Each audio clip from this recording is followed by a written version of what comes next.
딱딱한 법의 속살. 심쿵하게 파헤쳐드립니다. 본격 법조 예능 불타는 감자. 안녕하세요. 안녕하십니까. 상당히 잘 어울리는 것 같은데 이번 시간에는 저희가 특별히 가면을 쓰고 시작했습니다.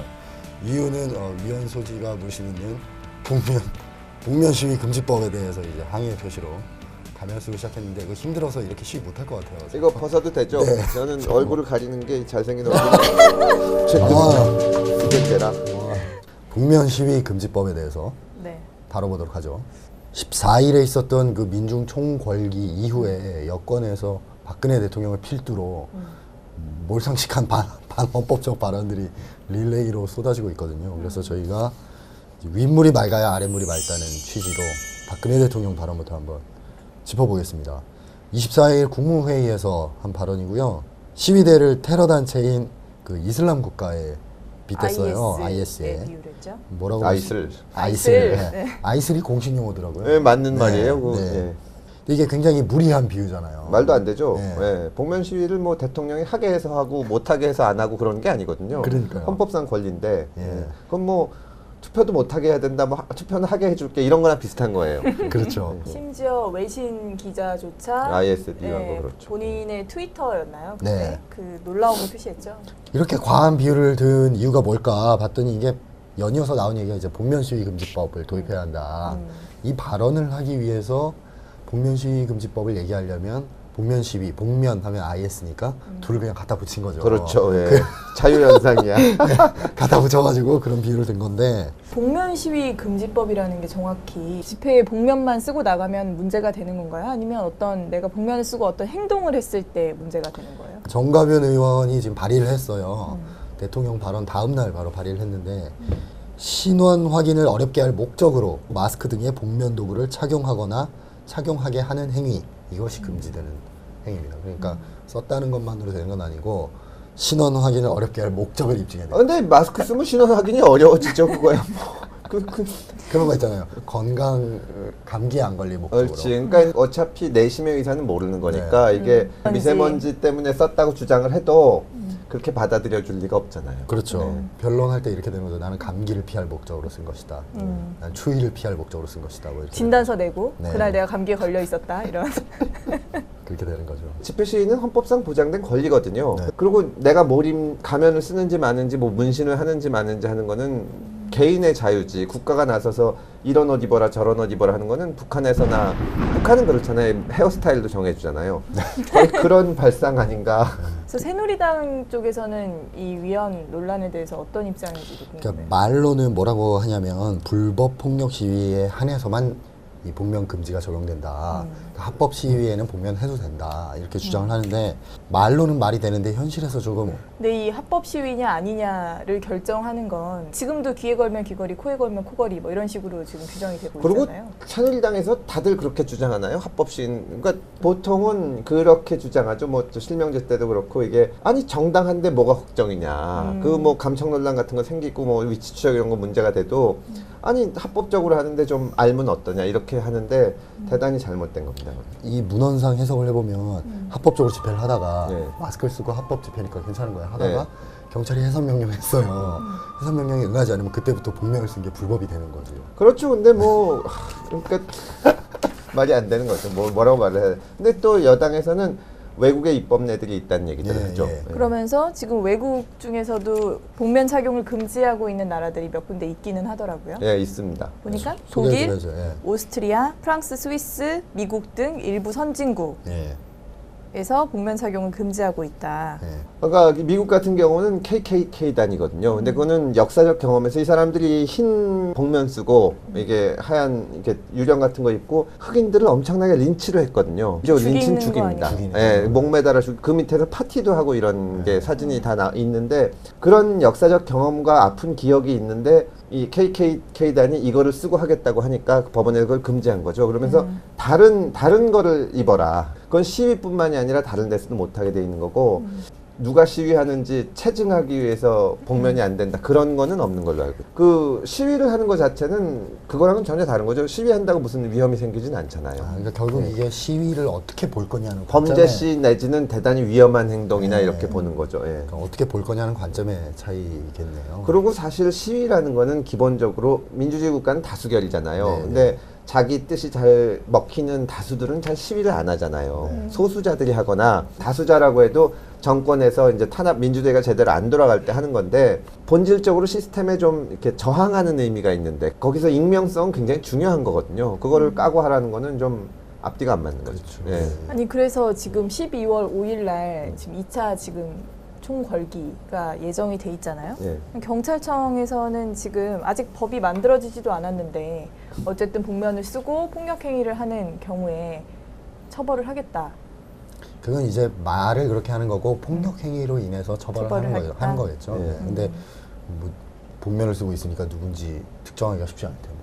지금 그래서 지금 그 물에 색깔 섞어서 네. 뿌리겠다는 거잖아요. 아, 그 옛날에 뿌려서 했었죠. 일단 예. 지정해 놓고 아, 쫓아가서 잡겠다. 쫓아가서 집마다 부신 건물에서 빨간 페인트가 묻어있는 사람을 경찰적으로 쫓아라 이렇게 되는 건가요? 체포조가 있다 그러더라고요, 따로. 그 뭐 법무장관도 복면시 금지 법안이 통과되기 전이라도 양형 기준을 대폭 상향할 거라고 했는데 근데 또 정말 웃기는 말인 게 양형은 법원에서 하는 거지 검찰에서 하는 게 아니거든요. 그렇죠. 그렇죠. 그건 말하면 공갈포인 네. 셈입니다. 네. 물론 구형을 높일 수는 있겠지만 구형은 그야말로 의견이고 네.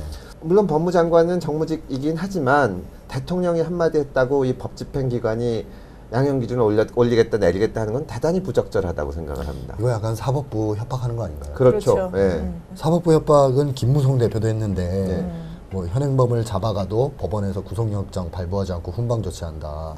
사법부가 국민의 안전과 공권력 확립을 위해 엄격한 법칙행을 해야 아니 뭐 현행범이라고 무조건 구속영장이 발부돼야 되는 건 아니잖아요. 아니죠. 예. 뭐 꼬마애가 아니, 편의점에서 무슨 사탕 몇 개 주는 거 탁 잡아서 경찰에 넘길 수는 있지만 그걸 반드시 구속해야 되는 건 아니잖아요. 그러니까 이런 식으로 사법부를 압박하면 결국 어떤 효과가 있냐면 제가 느끼기에 11월 14일 집회를 빌미로 민주노총 본부를 예. 압수수색했잖아요. 그렇죠. 그게 굉장히 저는 과잉 법집행이라고 보는 과잉이죠. 건데, 예. 과잉인데 집회 시위 그거 했다고 본부를 압수수색하는 게 굉장히 그때 과한데 영장이 발부가 됐잖아요. 영장이 발부가 되는 거예요. 네. 법원이 그거를 거부할 만큼 여론의 압박을 느끼는 거거든요. 그래서 저는 이런 과한 법집행이 있을 때마다 법원을 더 열심히 비판하고 법원에 너네 그러지 마라. 너네라도 중심을 잡아라. 이런 얘기를 언론에서 좀 더 해야 되지 않나. 아 그래야 됩니다. 예, 그게 그렇게 이제 생각해요. 그 MB 때 그 저 문제되는 사건의 그 실제 기소한 검사들 수사검사 재판검사 참여연대에서 쫙 명단 발표가 있거든요. 네, 저는 네. 그게 대단히 필요하다고 생각합니다. 그 내부적으로는 걔네가 무슨 죄냐 시킨 대로 했는데 이런 네. 분위기가 있는데 그거를 책임을 물어야 그 사람들이 그렇죠. 버티게 되거든요. 그렇죠.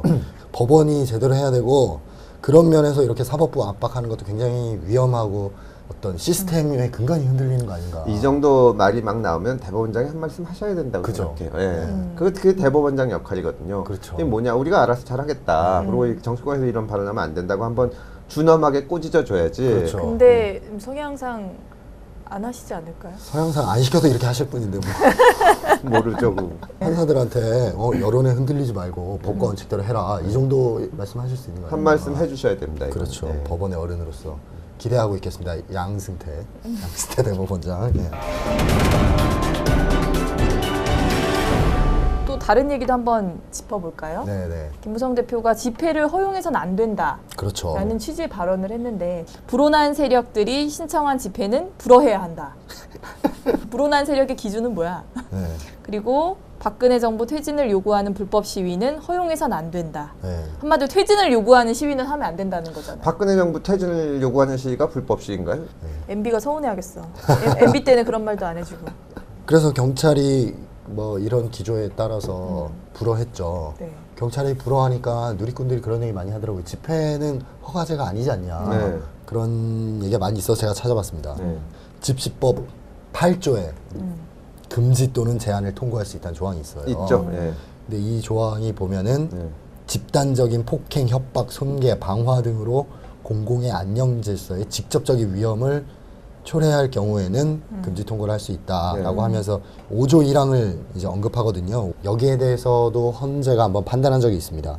2010년에 이건 합헌 결정이 났는데 공공의 안녕 질서에 직접적 위협을 끼칠 것이 명백한 집회 이거 너무 모호하다. 모호하죠. 네, 모호. 이렇게 문제 제기를 했더니 헌재에서는 여기에서 얘기하는 이 불법 집회는 위험이 굉장히 명백한 집회다. 네. 그래서 이거는 죄형 법정주의에 위반되지 않는 합헌이다. 이렇게 판단했어요.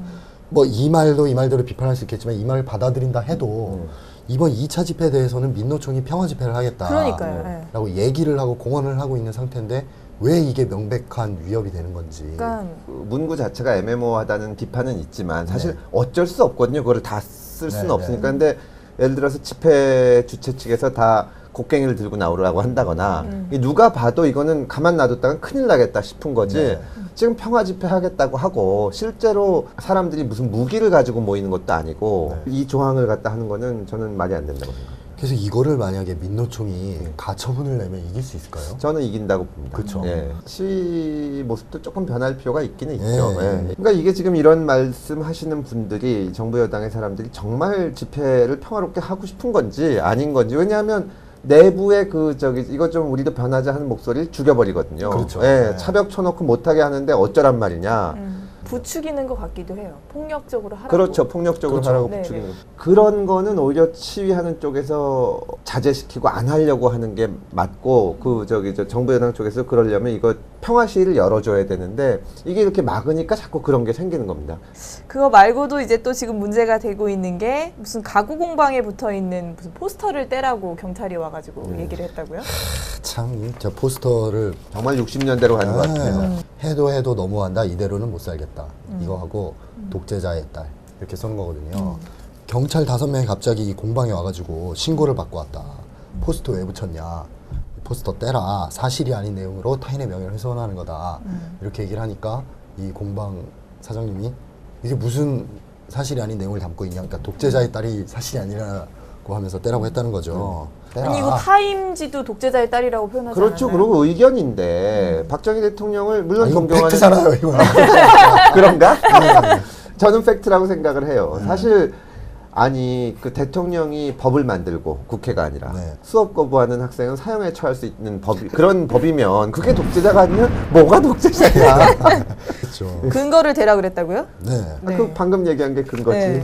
이거 저는 웃어 넘어갈 수 없는 일이라고 생각하는데 네. 특히 명예훼손은 반의사 불벌죄 아닙니까? 그러니까 그렇죠. 저는 궁금한 게 대체 어떤 법적 근거로 그 사람에게 와서 떼라라고 얘기한 그러니까 반의사 불벌죄라는 거는 피해자의 명시한 의사에 반해서 할 수 없다는 거거든요. 근데 박근혜 대통령이 이 사람에 대해서 이 사람 처벌하지 말아주세요 한 건 아니잖아요. 네, 네, 그러니까 네. 할 수는 있는데 네. 이게 명예훼손이 아니죠. 그야말로. 명예훼손도 아닐 뿐더러 네. 명예훼손 사건을 제3자의 신고에 의해서 무슨 현행범 도둑놈 잡듯이 이렇게 출동해가지고 한다는 것 자체가 말이 안 되고 말이 그것도 안 말이 되잖아요. 안 되고. 예. 근데 이걸 고소도 어쨌거나 뭐 비서실에서라도 고소를 하든지 전혀 없는데 돌아다니면서 이거 하는 거는 말도 안 되는 겁니다. 이거. 말도 안 돼요. 예. 북한의 약간 5호 감시 체제를 떠올리는. 그렇죠.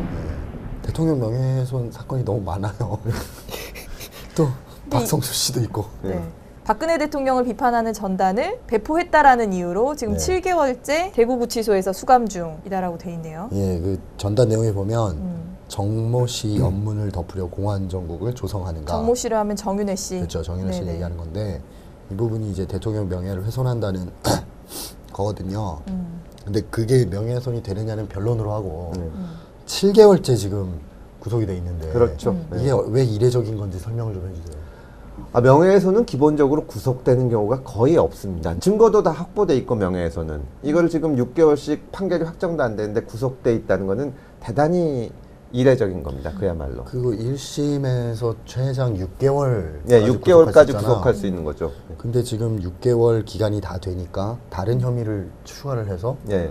별건 구속을 한 거죠. 네. 예. 경찰서 가서 뭐 퍼포먼스 하고 그러지 않았나요? 네, 네. 그러니까 그런 것 때문에 이제 법원에서는 내주면 법원 앞에서 또 그러지 않을까 네. 이런 생각을 하는 건데 그게 다 정치적인 의사 표시인데 네. 예, 좀 진짜 말이 안 되는 겁니다. 이게 만약 유죄가 인정된다 그러면 예. 양형이 어느 정도 나올 수 있는 사안인 거죠? 지금 구속을 했다는 거는 법원에서는 실형으로 보고 있다는 네, 거거든요. 그러면 뭐 실형 선고가 되겠죠. 과연 이게 실형을 살 정도의 그런 그러니까요. 범죄인지. 그러니까 저도 참 이거를 형사적으로 다스린다는 게 맞는지 네. 대단히 의문입니다. 저희 시위 관련해서 지금 여러 차례 계속 다루고 있는데 그만큼 지금 시위 관련 이슈가 많다는 거죠. 참 나라가 후진적으로 갈수록 시위 관련 이슈가 많은데 제발 좀 다른 이슈를 다음 네, 시간에 정말 좀 후진 쪽으로 안 갔으면 좋겠습니다. 집시법 전문가 되겠어요. 안대희 전 대법관의 출마 관련해서 저희가 반드시 다시 다루겠다고 했는데 다시 다루기로 했습니다. 진짜 하실 것 같아요. 네. 25일 날 부산에서인가요? 기자들을 네. 만나서 박근혜 정부의 성공을 도와야겠다고 생각해서 네. 인연이 있는 곳에 출마할 계획이다. 네, 라고 해서 사실상 출마는 거의 확정이 된 거고. 부산에 네. 하신다는 거죠. 네, 네. 근데 이제 인연이 있는 곳이 과연 어디냐라는 얘기가 있는데 처음에 뭐 종로 얘기도 나오고 막 이랬었는데 네. 거기는 뭐 지금 워낙 오세훈 뭐 전 시장도 나온다고 하고 치열하니까 지금 부산이 예상이 되고 있어요. 보니까 경남 함안 출신인데 부산에서 초등학교, 중학교도 나왔고 검사 생활도 하셨다 그러시네요. 제 생각에 부산에 문재인, 안철수 분이 출마하시면 거기 나가지 않을까. 그래서 본인의 이 안철수 정치적. 의원은 부산으로 가시지는 않을 것 같고 네. 문재인 의원도 부산에 출마하실까요? 모르겠네. 뭐 하여튼 거물하고 좀 붙어야 면이 서지 않겠습니까? 근데 박근혜 정부에 도움이 되려면 당선돼야 되죠. 그러니까 꼭 당선돼 그렇긴 해요. 근데 지금 옆에서 그 소위 말하는 검사 후배 출신 의원들이 예. 아, 이 대법관님, 쪽이 있지. 나가면 되는데. 아 그거야 자기 지역구 올까봐 그래. 센데 가서 붙어라. 막 이런 식으로 그렇게 하고 있답니다. 예. 그래서 지금 뭐 당원들 모아놨고 특별 강연도 하고 네. 하면서 슬슬 행보를 이제 시작하고 있습니다. 네. 안대희 전 대법관 총선 출마 이거 관련해서 저희만 부정적인가요? 부정적인 여론이 더 많은 것 같아요. 네 많죠. 그렇죠. 네. 그 안대 대법관 전 대법관에 대해서 참 좋은 검사하셨죠. 네. 네, 재계에서 되게 싫어하는 검사였어요. 평판이 아주 안 좋았거든요. 이제 어려서 그걸 보면서 아 이분이 정말 좋은 검사구나. 네. 왜냐하면 되게 검사들도 정치적이 되면서 여기저기서 특히 힘 있는 데서 욕을 안 먹으려고 하는 그게 있거든요. 교묘하게 뭘 치는 것 같으면서도 삼성하고는 친한다는. 근데 안대희 대법관은 검사 시절에 그런 거를 안 가리는 걸로 유명했습니다. 네. 네, 그래서 정말 검사다운 검사였고 그래가지고 검사장 승진할 때도 여러 번 그렇죠. 물을 먹었죠. 그만둬야 된다는 얘기가 나올 정도였는데 그만큼 앞뒤 재지 않고 하는 사람이었는데 나중에 중수부장하고 그러면서도 많이 국민들의 신망도 얻었고 대법관 하셨는데 전 다른 것보다도 대법관을 지내신 분이 바로 정치판에 나가는 게 대단히 그죠. 안 좋다고 그 전에 보니까 이회찬 전 총리 네. 그래서 대법관을 하다가 감사원장을 하다가 총리를 하다가 국회의원이 됐고 그렇죠. 네. 네. 그 케이스가 있는데 이렇게 바로 행정부 고위공직이나 뭐 이런 걸 거치지 않고 바로 정치로 입문하는 케이스가 1호라고 그러더라고요. 저 총리를 할 뻔했는데 낙마하셨죠. 그렇죠. 그만두신 지도 얼마 안 됐고 예, 저는 이거는 안 좋다고 봅니다. 또 제가 아는 이 대법관, 헌법재판관 이분들 중에 틈만 나면 이런 거 하고 싶어 하시는 분들이 있어서 네. 이게 그러니까 제가 검찰 출입할 때 경험을 반추해 보면 검사들 중에도 이제 한 부장검사쯤 되면 이제 엉덩이가 들썩들썩 하신 분들이 그렇죠. 있잖아요. 이제 고향 쳐다보는 고향 사람들. 쳐다보고 뭐 저는 그런 분들을 볼 때마다 저분들이 사건 처리할 때 도대체 제대로 할까? 그럼요. 그런 생각이 들거든요. 그거 정말 문제가 있습니다, 여러분. 예. 검사가 그 정도인데 네. 대법관이 그러면 도대체 대한민국 사법 시스템을 국민들이 마음 편하게 이용할 수 있을까? 아, 대법관들이 저렇게 정당으로 가는구나 이렇게 되는 순간 사법부는 굉장한 타격을 저는 받는다고 생각합니다. 그리고 만약에 대법관이 특정 정당으로 가게 되면 과거 그 어쨌든 대법관이 판례를 만들잖아요. 그렇죠. 네. 그 판례에 대해서 과연 신뢰가 떨어질 것 같다는 떨어지죠. 생각도 들거든요. 과연 그 사람이 그때 무슨 생각을 가지고 저런 판례를 만들었을까? 그렇죠. 라는 생각이 들 것 같아요. 검찰총장이나 법무장관은 뭐 정무직이니까 검찰총장을 하다가 또 바로 간 케이스들이 있거든요. 예를 들면 김기춘. 네. 이런 분들이 그 검찰에 대한 신뢰를 굉장히 떨어뜨리는데 검찰이야 그래도 행정부 공무원이라고 쳐도 법관은 정말 문제죠. 이게 어떻게 보면 안대희 대법관 개인의 문제이기도 하지만 네. 약간 정부나 여권에서 이런 사법부를 약간 길들이는 용도로도 충분히 쓸 수 있다. 말을 잘 들으면은 발탁도 하고 네. 공천도 주고 이런 식으로 하면 당연히 엉덩이 들썩들썩 하시는 분들이 줄을 서지 않겠습니까? 그래서 그렇죠. 보니까 한 중견 판사가 이런 얘기를 했어요. 안 전 대법관의 총선 출마가 후배 법조인들에게 너희들도 적당히 정권을 봐주고 줄을 잘 서면 배지도 달 수 있다라는 신호를 줄까 봐 그게 가장 우려스럽다. 근데 안대희 대법관이 본인도 예전에 뭐라고 얘기를 했었냐면 대법관은 모든 공직의 마지막이어야 한다라는 얘기를 본인 입으로 했었어요. 네. 그래요? 퇴임 전에 그런 역시. 얘기를 했었다 그러더라고요. 근데 왜 마음이 송곳의 명대사가 나오잖아요. 선언대가 바뀌면 풍경도 달라지는 거야. 첫 발부터 좀 잘못됐다고 해야 그렇죠. 될까요? 새누리당의 무슨 네. 뭐 정치 쇄신 특별위원회 그 위원장을 그게 맡았죠. 대법관 마친 지 얼마 되지도 않았을 2개월 때 있다가 예. 바로 그랬었죠. 그때 네. 박근혜 후보죠. 후보가 2번인가 3번 찾아왔다 그러더라고요. 아니 100번을 찾아와도 그러니까 그게 말이 그건, 돼요? 예. 원래 뭐 스탠포드대인가 뭐 어디로 가기로 돼 있었는데 그렇죠. 네, 박근혜 대통령이 찾아와서 부탁을 해서 어쨌든 나라를 위해서 자기가 실제로 가서도 별 역할도 못 하셨잖아요. 사실은 어떻게 보면 안대희 그 당시 50대 초반에 그 저 대법관 마치고 그 중수부장 출신의 전 국민이 다 알고 이런 인재를 키우기가 대단히 어렵거든요. 우리나라 인물이고 이렇게 크게 키울 수도 있는 인물인데 그걸 망쳐버린 거죠 스스로. 예. 이용당했다라고 표현해도 될까요? 이용당한 어쨌든 거죠. 그죠? 네. 쇄신의 이미지만 근데 그건 가져간 자기 거잖아요. 책임이죠. 네. 자기 책임인데 어쨌거나 그때 좀 신중하셨어야 되는 게 아닌가. 그렇죠. 그때 어쨌든 워낙 이제 비판을 많이 받으니까 그런 얘기를 또 했어요. 정치에 대한 꿈이 있냐라고 동아일보에서 질문을 했는데 그 당시 네, 그 새누리당 당시, 갔을 때 네, 네, 그 당시 출마하고 당선되는 걸 정치라고 한다면 한 번도 그런 생각을 해본 적이 없다. 근데 이제부터 하겠다. 네, 이제부터 과거엔 없다. 네, 과거엔 없다. 서는 곳이 달라졌기 때문에. 서는 것이 달라졌기 네. 때문에. 그리고 이거 약간 다른 얘기인데 정치권에 가면 그렇게 외부에서 소위 말 검찰총장 출신 네. 이런 사람들도 결국 초선이잖아요. 초선이에요. 예. 그러니까 당 대표들이 엄청 무시한대요. 기사 무시하고 보려고. 예, 그 몸싸움 해야 되잖아요. 그리고 막 그 언론사 기자 출신들도 특히 새누리당 쪽에 많이 가잖아요. 네. 보수지에서 그렇게 가면은 기자들하고 밥 먹을 때 데리고 나와가지고 하대한대요. 후배들 앞서서 야야 물 좀 떠와. 막 이렇게 완전 그냥 면을 확 갈아버리는 거죠. 네. 선거에서 뭐 정관 논란 뭐 이런 건 안 생기겠죠. 뭐. 검사장 출신이라 해서 선거에 당선되는 법은 없으니까 선거는 그런 점은 있는데 전 개인적으로 이제 그 국제검사협회에서 이분이 표창을 받았어요. 네. 대선 자금수사로. 그때 제가 실무를 했거든요. 네. 추천서를 보내고 국제검사협회에서는 어떤 반응이 나왔냐면 이건 뭐 당연한 거 아니냐.